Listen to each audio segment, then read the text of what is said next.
Hello everybody and welcome to the Indie Spotlight for November. We have a few games coming out this month. We're already halfway through this month, so we've got a few which are already out as well.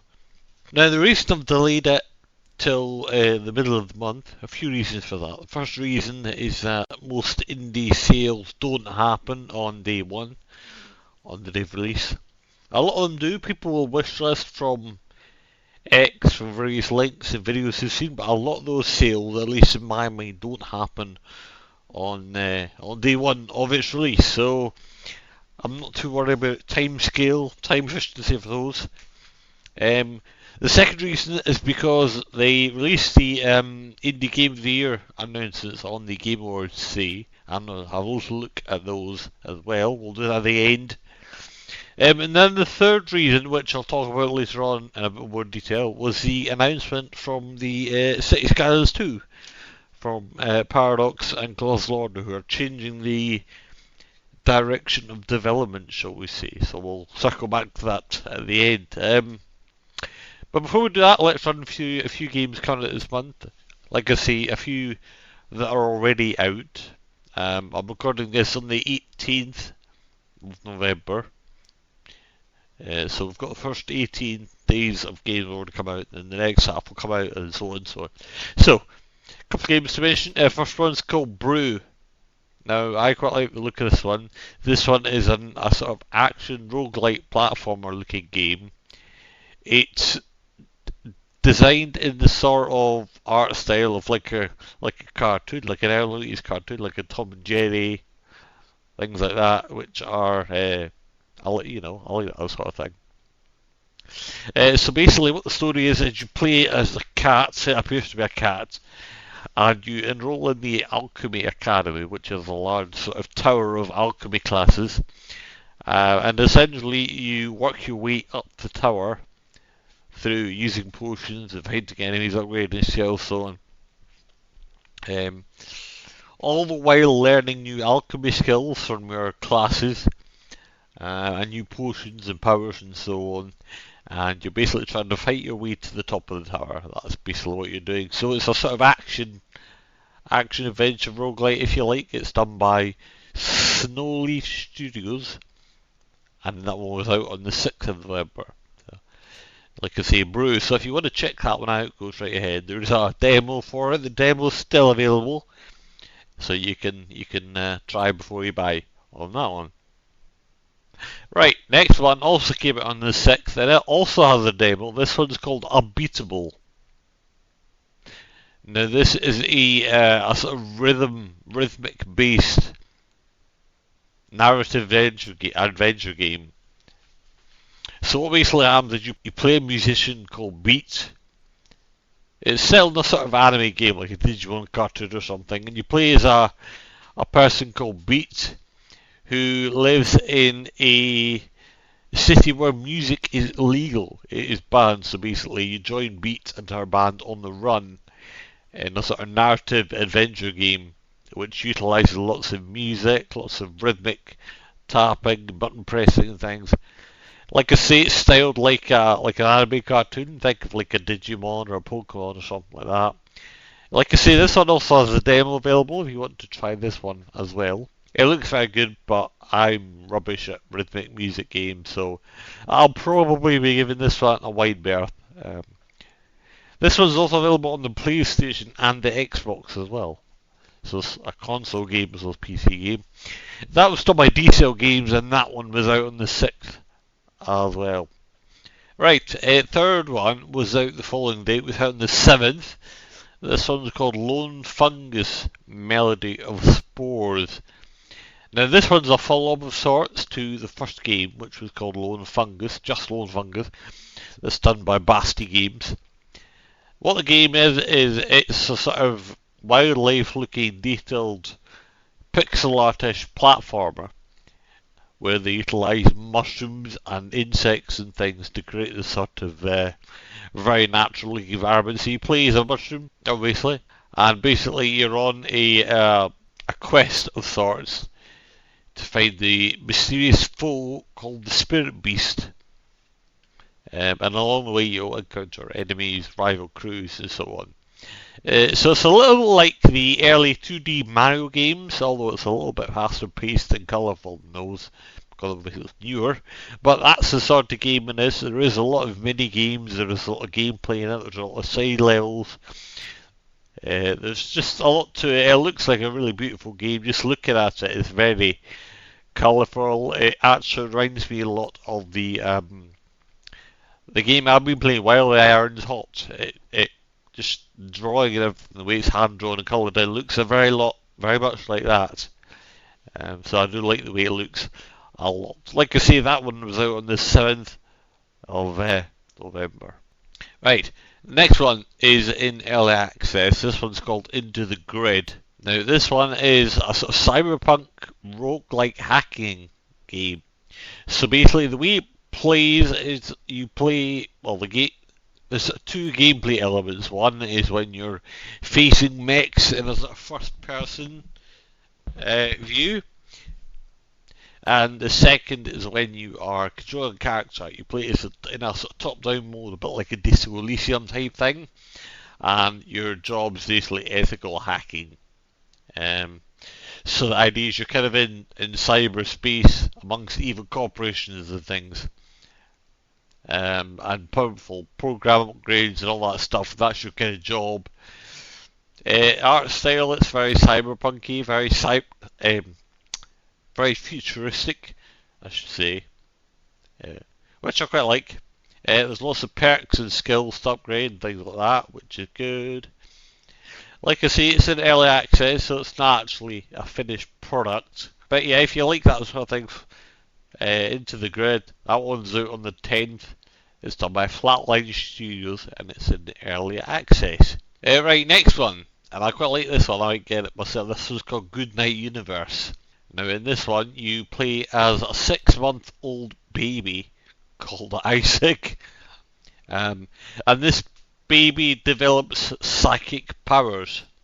So you've got to basically navigate the everyday life of a baby while sort of learning his psychic power, learning about them, learning how to use them, controlling them, all that stuff. And at the same time, a secret tech corporation wants to steal Isaac for their own use. So you've basically got to use your powers to try and avoid being taken. It's quite an interesting idea, I think. It's got that kind of, obviously using babies and families and everything in the game, but adding a sort of interesting element that makes you want to play it. You know, it's not just a sit down cozy game, it's actually an almost intense overarching storyline to it, so I quite like that idea.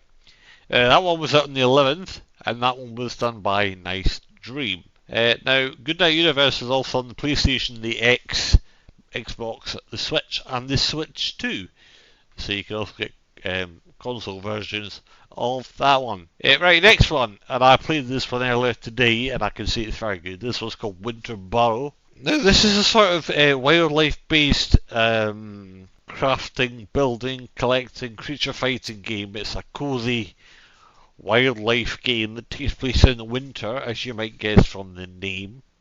Now, the art style all looks very hand-drawn and lovely. I really do like it. The winter aesthetic is very nice. There's lots of snow, there's lots of icy water. It's just really lovely to look at. It kind of reminds me of some of the like an early Peter Rabbit or something, you know. Anyway, so you get Winter Burrow. That one's also on Xbox and Switch. That one's done by Pine Creek Games, and that one was out on the 12th. And I do advise you to check it all out. It looks very good. It's a nice game to play, a chill game to play. There is some elements of sort of strategy as well. You've got to keep him warm enough and fed, and you've also got to keep his health up. So you can't just walk out and do what you want and stand outside because it is cold. So it's got that as well. It's got some good replayability. You can build things for different orders. There's a bit of base building where you can build things, move things about and so on. So it's quite cool. And it's also available on the Xbox Game Pass, so you can try it for free, essentially, in case you want to check it out before you buy it, or not buy it, or whatever, I don't care. Right, that's all the games out so far. Let's move on to the games not out so far. First one's called Four Strike. Now, I quite like the look of this one. This one's a sort of kung fu martial arts roguelite, 2D roguelite. So essentially, you are a martial arts person, someone who knows martial arts. So basically, you control a character named Yu in this 2D sort of Japanese-looking map environment, whatever you want to call, and you're on a journey across the country to free the Emperor. And when you get to the end, you obviously achieve this victory without foresight. So that's the kind of gist of what's going on. The gameplay, the way it looks, the way it plays, it kind of reminds me of that Trek to Yomi game I played. There's a video of that on the YouTube. I'm not quite sure. The game does kind of remind me of games like that, which I did enjoy that one. I'll need to go back to it at some point. So that's the kind of thing we're looking at. If you like that sort of thing, then check out. That one's done by Skeleton Crew, and that one's out on the 17th of November, and that one's also out on the Switch as well, so if you fancy grabbing it for your Switch, then you can. Right, next one, and this is another interesting looking idea. This one's called The Berlin Apartment. This is one of those sort of chill story games, I think. So basically what you do is you witness, or say are inside an apartment over, I think it's a century. Yeah, it's a whole century. And you get to witness different families, different things happening, and so on. So it's almost more of a story than an actual game. You spend a lot of your time watching things or picking things up to see who used to be there. It's kind of like an interactive learning experience in that respect. So basically, you witness the inhabitants of this apartment over a century. That's what the game basically is. So it's an interesting idea. Like I say, it's like an interactive sort of learning experience.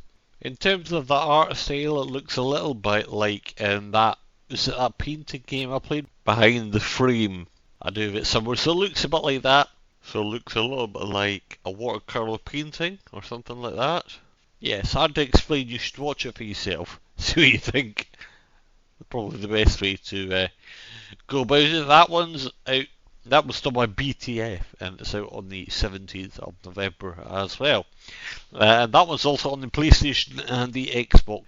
Right, next one is called Morsels, and this is a creature collection game, but it's styled in a sort of roguelite of fighting enemies, and you can switch between your characters at will. So basically, you are leading your horde of creatures, if that's what you want to call them, through a kind of sewer, and your goal basically is to escape the sewers. But like I say, you can collect creatures as you go, you can switch between them, they've all got different powers and things. The game itself's got beautiful pixel graphics, I really like the way it looks. There's a lot of different enemies and colours and actions and things going on, so I really think it's very nice. It looks very nice, it looks amazing. It is quite fast paced though, that's the only thing I would say about it. You really need to be on your toes to play things like this. Yeah, no, it looks fantastic, it looks a lot of fun, and if someone else played this on stream, I'd definitely watch it. Will I pick it up? Probably not. I think it's too fast paced for me. It's not really the sort of thing I'd get into. It's kind of got the same gameplay mechanics, if you want to call it that, as like a Hollow Knight or something. And as much as I admire the way those games look and play, they're not really for me. But yeah, Morsels, that one's done by Furcula, and that one's out on the 18th of November. And that one's out on the PlayStation, the Xbox, and the Switch. Right, next one, and this is one I've actually played. This one's called News Tower. Now this one is one of those sort of comical business simulation games. Basically what happens is you take over an ailing newspaper publisher, and it's your job to sort of turn them around. And it's cool, you can control every aspect of your news tower, from the way you place your toilets to how many staff you hire, what sort of printer you buy, what colour you paint the walls, everything. It's done in a sort of 2D style, which is, I just find it easier to manage. Everything's on the screen, you know. It's also got an art style from like a like cartoons like Dexter's Laboratory or something, if you've seen that, you know, with the triangular noses and the sharp corners and things. It kind of looks like that, which I really like. It's got some good music to it as well. So, like I say, I played the demo for this last year, I think. It's now releasing into early access. Well, it'll be in a few days. Um, I might just pick it up at some point because I did enjoy my time with it. I didn't have long enough to really get into the nitty gritty of it, but I did enjoy it. I did think it was a really cool thing, and I would like to spend more time with it. So that was News Tower, and that one's out on the 18th. That one's done by Sparrow Knight, who are in Rotterdam, so a bit of Netherlands gaming for you. And like I say, it's going into early access. Right, next one, and this one looks quite cool. This is called Cleared Hot. Now, this is a helicopter shooter game, 3D helicopter shooter game, and it's sort of styled in the same way as like almost like a metal slug or something, if that makes sense. Not like a cartoon, but almost like an animated art style and movement style, which I actually quite like. So basically, you are you are a helicopter. The game is a shooter, obviously, with tactical elements. So obviously, you can shoot, dodge. You eventually pick up a squad which you can move around. So there's a bit of RTS stuff going on there as well. The developers have also published a sort of roadmap towards the full release because it's in early access, so that's good. The game releases into early access on the 20th of November. It does also have a demo available if you want to play the demo before you check out or whatever. So yeah, 20th of November for that one. That one's done by Not Knowing Corporation. The Not Knowing Corporation, which I think is a brilliant name. Right, next one I've got, and I've got this one as well. This is called Constance. This one is another 2D Metroidvania platformer game. It's another fast-paced one.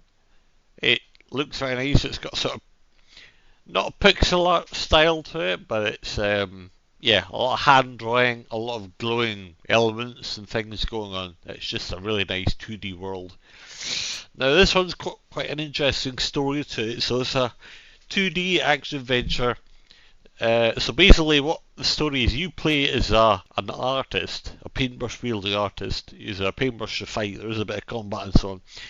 You're trying to escape from a decaying inner world created by her own deteriorating mental health. So I thought that was quite an interesting way to kind of raise the stigma of mental health, like to kind of talk about it and educate people on it by showing someone else with it. Like it's not something we see a lot of in games nowadays. You know, a lot of games are about shooting enemies, enjoyment, playing with friends, all that stuff. So it's kind of interesting to see something like this be done. That one is the second release by BTF this month. BTF been busy, of course, releasing the Berlin apartment as well. This one's out a bit later. It's released on the 24th of November. And I would advise watching the trailer because it just looks fantastic. Even if it's based on mental health and things, it's not particularly dark or disorientating or anything like that. So I would advise you to check that one out. Will I play it? I mean, I might check it out.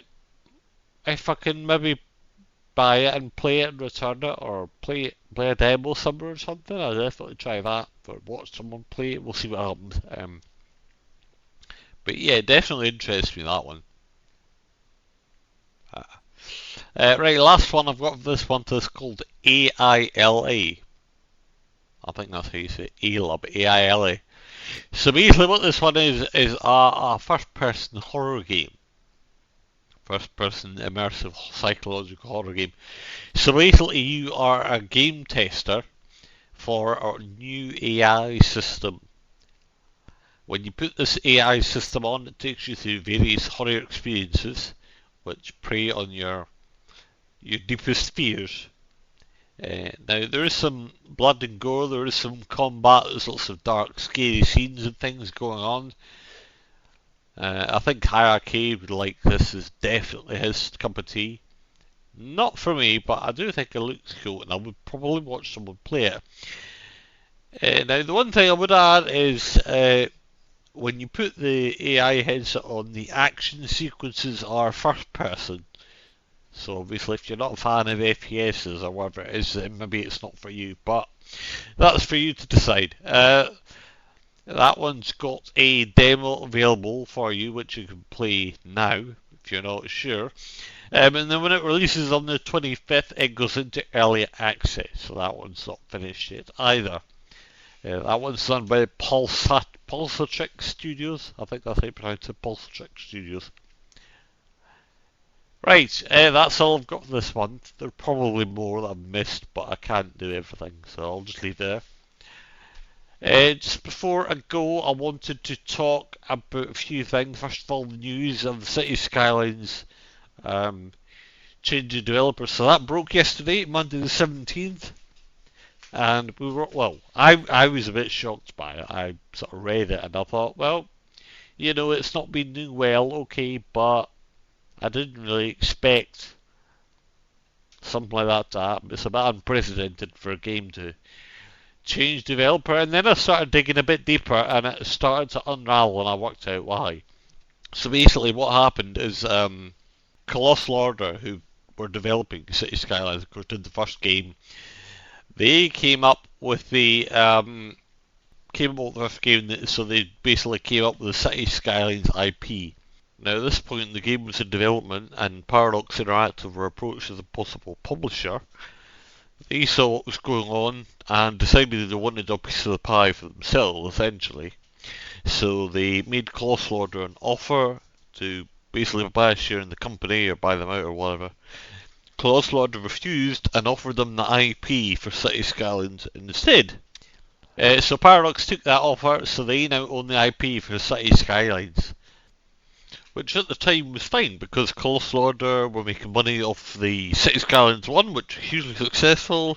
Paradox got money as a publisher of the game, and Colossal Order remained independent. And that was all great and everything was rosy. And then they decided to make the second game, and Paradox, because they had control of the IP, decided that they wanted to implement the Paradox mods things, which was probably a mistake, and I think they rushed the game out. The asset editor and things weren't ready, things were in beta. We've seen that, the game came out, it had lots of sort of little niggly errors, things that didn't work, balancing issues, pathfinding issues, things like that. A lot of those have now been addressed, but a lot of the underlying issues still seem to be present, which is a bit concerning. Colossal Order have been good progress with repairing the game, making it playable. It was run a lot better. A lot of the pathfinding, traffic AI, things like that works better, but in terms of the mods and the asset editor and things, I think a lot of that has made it more difficult for players to enjoy, myself included. Personally, I think the addition of the Paradox mods and the removal of the Steam Workshop was possibly a nail in a coffin sort of thing, because if you think about the breadth of assets and mods available in the Steam Workshop, and the fact that none of them are really available at all on the Paradox mods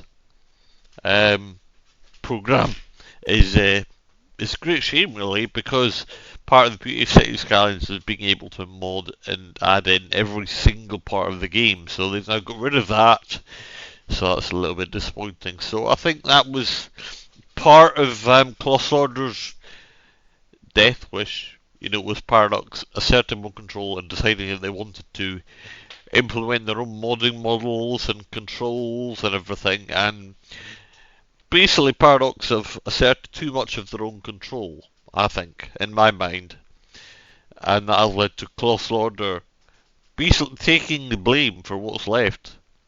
And we've seen this a lot of times before, to be fair. We've seen big publishers, lots of money, lots of shareholders come in, assert too much dominance on an IP they own or a game they're publishing, whatever, and they rush out the door, or they put in things that are unreasonable or don't really fit in with the game, and it just it ruins it, really. It makes it worse for players, it makes it harder for devs, it just doesn't work well. And I think that's what's kind of happened here. So a lot of people saying now that that could be the final nail in the coffin for Cities 2. We'll see what happens. In terms of this new developer, Ice Flake Studios, they'll take over at the beginning of next year. They'll take over the development of the game. Supposedly, they're going to oversee the development of the console release as well. Although whether it ever gets there, I can't really say. The interesting thing is Ice Flake Studios they're part of Paradox, so basically Paradox are going to get even more control of the game by using an internal studio. Colossal Order will remain independent, so at least that's something to come out of all this, something positive. Ice Flake Studios themselves, they don't really have the sort of skills and expertise on city building. The only thing they've done that's really similar is the Surviving the Aftermath, which is a sort of Walking Dead style zombie apocalypse base building thing, played from a top-down perspective, which is, it was a decent game, but it didn't really take off, and it's definitely not really on the scale of a full 3D city builder like City Skylines, which is a lot more based on not just building, but things like your economy, things like progressing the story, if you can call it a story, things like making money, Citizen Pass, all that. None of that's really been done before by Ice Flake Studios, so it's going to be interesting to see how they cope with that, considering they don't really have any experience doing it. Like I say, they're also going to oversee the console release, if that ever happens. I don't really know what's happening with that. The Paradox said that the console release wouldn't happen till the game was at a sort of stable position that they were happy with. And I'm not sure that's the case now. I mean, it's, like I say, it runs better, it's got some DLC, it's had patches and things, but it's not the best version it could be, possibly. It's certainly not what Cities 1 was when they finished working on it. So that'll be interesting to see what happens. And then, of course, it will need to be scaled down for consoles, I think, as well, to work on their hardware, to fit on the screens and save files and everything. So that'll be interesting to see. And then, like I said, Ice Flake Studios, they're part of Paradox, so they're actually going to be basically at the will of Paradox. So Paradox are basically going to get even more control over this game. And then the other thing that was interesting is, because we're talking about money, city building games is quite a niche market. A lot of people play it, but it's still quite a niche market in general compared to, FPSs or MMOs or whatever. City building is still quite a niche thing. It's not a popular world takeover thing. So, if Paradox are focused on money, and a lot of publishers are, to be fair, because they have shareholders and things, then that's not really the way to look at it. City Skylines 1 or 2 is never going to sell as many copies as Battlefield 2042 did, or, a FIFA 23, 24 did, or whatever it was. Or even something like The Witcher 3, they're never going to hit those levels with a city builder, no matter how good it is. So, I think Paradox, looking at money, looking at shareholder value, if you're looking at a city builder to achieve that, you're looking at it the wrong way, really, in my opinion. So, yeah, I'm not really sure what Paradox are looking for. Like, they want value, obviously, out of their IP, but they're never going to make hundreds of millions of pounds back on it. They're never going to win awards for it. Certainly not in the state it's in now, and not changing developers. That's not going to help either. So I don't really know what they want. So like I say, we're just going to have to wait and see. I say Colossal Order are going to stay with the game till the end of this year, and then Ice Flake Studios taking over from the beginning of next year. But they don't really have any prior experience I'm aware of on this type of game, so we're just going to have to kind of give them time. and hope they can get to grips with it quickly, hit the ground running. I don't think they will, personally. I think they'll maybe do 1 or 2 patches, maybe a DLC, and then 6 months, 12 months, 18 months later, they'll just call it. I think, personally, I hate to see that, because I do quite enjoy the game at times, but I think that's probably what's going to happen. Because at this point, Paradox are, as a publisher, they're basically putting money up for them to keep making DLCs or keep putting in patches, new content, whatever, and they just want to put an end to that. This kind of feels like an easier way for them to end that. So, as much as I don't want to say it's over, it is. I think, in my opinion, I think in a year we'll be looking back at this, and Colossal Order can go away and make a brand new game. Great, they're still a good developer. But for City Skylines itself, I think this might be the end. I mean, the only other thing I would say, people were saying that, Cities 2, this could be the end for it, but then Ice Flake Studios will come in and they'll start work on a Cities 3. And that, it could happen.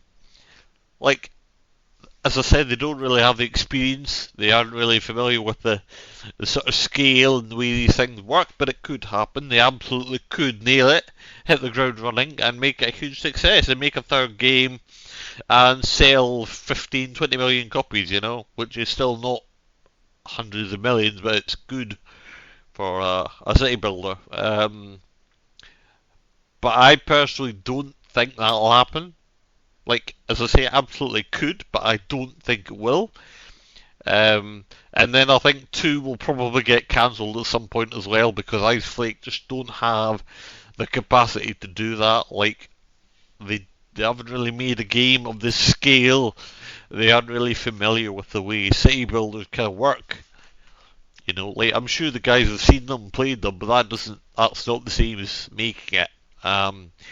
So this could be the end for certainly the City Skylines game, if not the IP. And as much as I hate to see that, I think that's probably where it's going. I never bought the second one when it came out because I didn't like the way it looked. And every time I went back into it to look at things, uncover new issues, things I didn't like.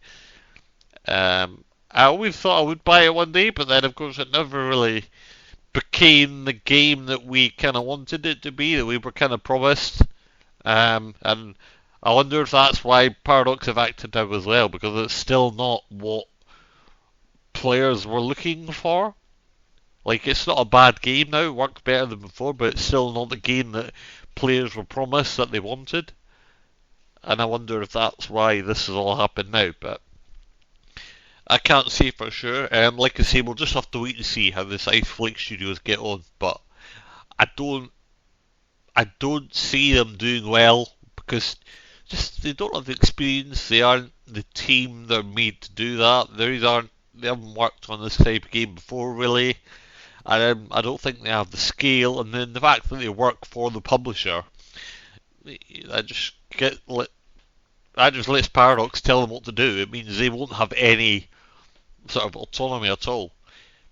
Part of the thing I liked about Colossal Order was they did their best to remain independent, so they had a certain amount of autonomy and say over the game, even if they didn't own the IP anymore. But now Ice Flake they're not really going to have any of that because they work for Paradox. Paradox are paying them. And it's basically Paradox's game. They own the IP now, like I say, so they're going to be at their behest. Ice Flake basically doing what they're told. This is basically their bosses telling them, do this, do that, and they can't really refuse because they're under contract of employment.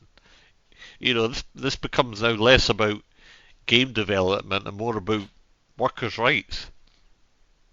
And jobs and everything, because at the end of the day, game development is a job, but when you're indie, you get a say over what you're doing, and you can negotiate with your publisher, blah blah blah. But when you're working for your publisher, you're basically talking with your boss, and depending on the contract, the bosses can be like, well, no, this is what we want, final answer.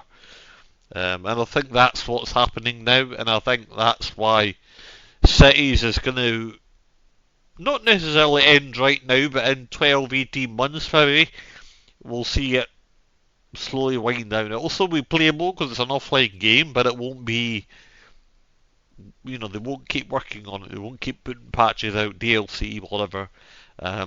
One of the complaints was there's a lot of content missing at release. I don't think we'll see a lot of new content get added. I'd love to be proved wrong, but I don't see it happening. DLC development, like I say, they'll probably do one or two more, and then that'll be it. I think. Yeah, so I'm not particularly thrilled about this development, but yeah, we'll have to wait and see. That's what I think. The second reason was because last night they announced the best indie game nominations for the Game Awards. So I'm going to have a little look through them, seeing what I think. So best independent game, we've got Absolute, which I haven't played, but I know is pretty popular. Blueprints, which I have played. I think that's a brilliant game, it really is. They've just done the basics really well. It sounds great, it looks great, it plays really well. And then they've gone ahead and added some extra elements, puzzle elements, and there's a sort of element of strategy as well, where you only get 50 steps a day, and most days you will draw different rooms to go into, so you'll never get the same rooms twice in a row, unless you're lucky. So you have to kind of think about what you're putting where, what rooms you're drawing, and how much stuff you're holding, what you're doing, and you've got to remember certain codes for locked doors and find certain items and things. So I just think it's really well done. We've also got Ball Times Pit, which I know is immensely popular. It's not really my type of game, it's far too fast paced for me, too much going on at once, but I know it's immensely popular. Like I say, I know it's a lot of fun, I've watched a lot of people play it. It's just a great little indie game, it really is. It looks really well done, and it certainly deserves its nomination. We've also got Hollow Knight Silk Song, no surprises there, it's one of the most popular games I think ever. After the success of the first game, I think Silk Song was destined to be a huge success anyway, and it was. It is. Loads of people bought it, loads of people enjoyed it. You see it on streams, you see videos and trailers and everything everywhere. And it's just like Hollow Knight's developed into its own niche following now at this point. It's very, very popular. And I think a lot of people are just going to keep playing them over and over because they do have that replayability to them as well. You can play it and you can spend hundreds of hours trying to complete it, and you might get to 115% or whatever it is, and then you can start all over again, do it all over again, because it takes you that long that you forget what you did to begin with. So it's got that sort of replayability factor, which adds value to your purchase. So definitely worth an award. It's an excellent game. It looks amazing. It plays really, really well. I know it is a little indie team that do it as well, so it's not like it's not an indie game. So just really, really impressive. And I would actually say Silksong could probably get the win. Hades 2 as well. I mean, that's in a similar sort of vein. It's another really popular kind of game. It looks amazing. A lot of them do, to be fair. It's just a really fun game. After the first one, I think the success they enjoyed, the second one was inevitable. The second one's almost as popular as that one was. It certainly deserves its nomination. It's something I've not played, but I've seen a lot of other people play it. I know they enjoy it. I know they sold a lot of copies. Final nomination irks me a little bit. They've given it to Clair Obscur Expedition 33. Now, first off, there's nothing wrong with that. Clair Obscur is an excellent game, and I will play through it at some point. And it does deserve some awards for what they've done. The reason it irks me is because it's not really an indie game. The developers have already said as such. They said that it's a AA game. Just considering the budget and the amount of work that went into it, and the people that worked on it, I think doesn't really qualify as an indie game. Like, if you think of some of the teams involved to make the other indie games, such as Blueprints and Hollow Knight. And then you look at something like this and you're like, yep, it's a good game and it's the first game they've made, but that doesn't necessarily make it an indie game. So it does irk me a little bit. This one will probably win because of the scale, because it's so good. It's such a grand game, if you want to call it that. But I don't know if it deserves to win because it's not really a true indie game as such. Like I say, it's basically a AA game. I had a much bigger budget. It already had experienced devs working on it. A lot of work was outsourced, which happens with bigger games as well. But then obviously the thing behind an indie game is that they basically do most of the work themselves. Like a lot of the voices you will hear are their own, or the next door neighbour, the friend. A lot of the work they will pay for themselves, or they'll do it themselves on their computer, whatever. So I just don't feel like this is a true indie game, and if it wins, it's, in my eyes at least, it'll feel a bit kind of tainted because it's not a true indie game, not the best indie game I think of the year. They've also added a second category. This one's called Best Debut Indie Game, and it starts off in a similar vein. We've got Blueprints, which I would actually see deserves at least a nomination, if not the win, because it's just a fantastic game. It really is. So that's been nominated again. Clear Obscure Expedition 33, which again deserves some awards, but I'm not sure it should be in these categories because it's not an indie game. That irks me. You know, if you're going to have an award category, at least get the category and the games right. You know, that really irks me. Next one, you've got Desplit, which I can't say too much about because I actually haven't seen it at all. I haven't encountered it at all since it came out, so I can't say too much about that one. Dispatch, which just came out last month. I spoke about it on the podcast last month. It's an excellent game, it really is. I love the idea that they've taken the superhero buff thing and made it into this sort of comedy cartoon game that you can interact with. It feels like a sort of comical film point. And then dispatching superheroes to disasters and things is like, yeah, it's just good fun. Which is what games should be, really. It should just be good fun, you know. I don't know if it'll win, but it's certainly worth a nomination as well. Done a really good job. I love the way it looks, the way it sounds, the way your character is like an off-duty superhero as well. It's just got an interesting kind of backstory, a bit of lore. I love that stuff. And then obviously for superhero fans as well, they're going to love it. So I just think they've done a really, really good job on that one. And then the final one, another really popular indie game, Mega Bonk. Mega Bonk, another one that sold loads and loads of copies, way more successful than the dev team thought it would be. It certainly deserves a nomination. It's an excellent game. They've really done a lot of work on the gameplay and the way it looks and the camera angles, and it's just a fantastic game. It really is. Spent a lot of time with that one, so like I say about the others, it certainly deserves a nomination. Whether it will win, I don't know. They'll probably give this one to Clear Obscure again, which again irks me because it's not really an indie game, like I said.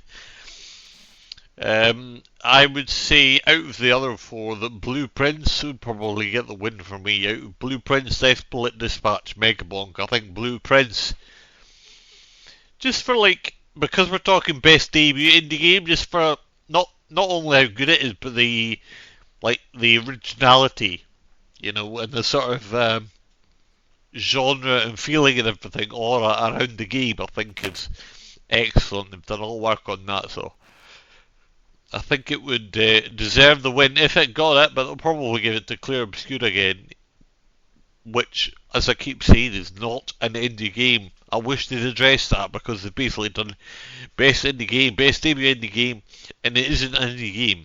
That's been said by the devs. I can't believe they've glossed over that, but hey, what can you do? I don't put a lot of weight behind these award shows anyway because they're decided by a panel of people who don't play games, basically, and then it's basically public votes, and the public are going to vote for the game they played and enjoyed the most. They're not going to give you an unbiased opinion, are they? So I really don't place a lot of weight behind these kind of votes, awards, and public votes and shows and things. So yeah, I probably won't even bother watching. I'll look at the winners, but I won't bother watching. Right, that's all I have to say for this month. I think I'm going to leave it there for this month. I will be back in the middle of December probably with more indie stuff. We will look at the winners from the Game Awards if there's anything interesting in there, and some other things, a couple of games coming out and stuff. But it's ramping up to Christmas. There's some good games out there. There's a few things coming out in December that I want to look at, so we'll do that next month. But thanks for watching, or listening, I should say. Remember to check out the rest of the podcast stuff we do. So you got the podcast on Spotify, you've got the YouTube channels and the Twitch channels and the X channel or account or whatever you call it, and the email addresses and all of the bits and pieces. And remember to check all that stuff out, and I will speak to you all next one. Bye bye.